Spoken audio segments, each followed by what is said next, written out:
আর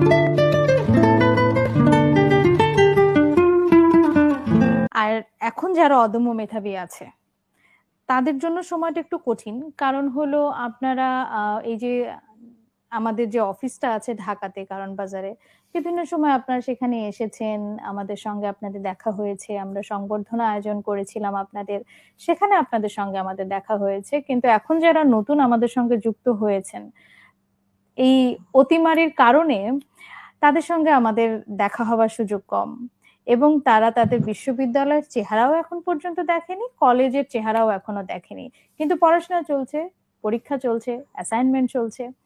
তো তাদের জন্য আপনার কি পরামর্শ থাকবে? মন খারাপ হলে কিভাবে তারা ভালো করবে মনটা, মনের সাহস হারিয়ে গেলে কিভাবে সাহসটাকে ধরে রাখবে, আপনার মতো অদম্য হবে কিভাবে? হ্যাঁ, ঠিকই বলছেন।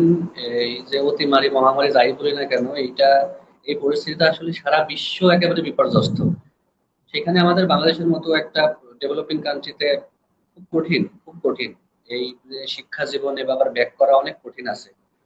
তো বিশেষ করে আমি তরুণদের বলবো, যারা টিনেজ যারা আছে, তাদেরকে আমি বলবো যে এখন এই পরিস্থিতিতে এই পরিস্থিতিতে একেবারেই মানে শান্ত থাকতে আমি বলবো।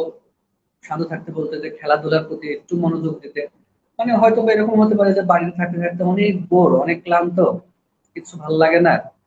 আমি বলবো যে বেশি অনলাইন আসক্তি বা অনলাইনে যে এখন অনলাইন যে গেমিং আছে এগুলোতে বেশি আসক্ত না হয়ে অফলাইনে যে গেমগুলো আছে, আউটডোর যে গেমগুলো আছে, সেগুলা সেগুলাতে অ্যাক্টিভিটি বাড়াইতে পারে বা সোশ্যাল অ্যাক্টিভিটি বাড়াইতে পারে। যেটা হতে পারে যে স্বেচ্ছাসেবীমূলক কোনো কর্মকাণ্ড বা প্রথম আলো বন্ধু সভার কোনো কর্মকাণ্ড আছে, সেগুলো তো অ্যাক্টিভ হতে পারে। কারণ প্রথম আলো বন্ধু সভা অনেক স্বেচ্ছাসেবা সেবামূলক কাজও করতেছে, এগুলোর সাথেও জয়েন করতে পারে। আর পড়াশোনার যে ঘাটতিটা, সেটা আসলে অনেক ঘাটতি হয়ে গেছে, এটা আসলে আমাদের কিছুই করার নেই। এখন আস্তে ধীরে শুরু করতে হবে। আর মনটাকে শান্ত রাখতে হবে, পরিবারে বেশি সময় দিতে হবে। আমি এটাই বলবো যে মনটা শান্ত রাখতে হবে, পরিবারে বেশি সময় দিতে হবে।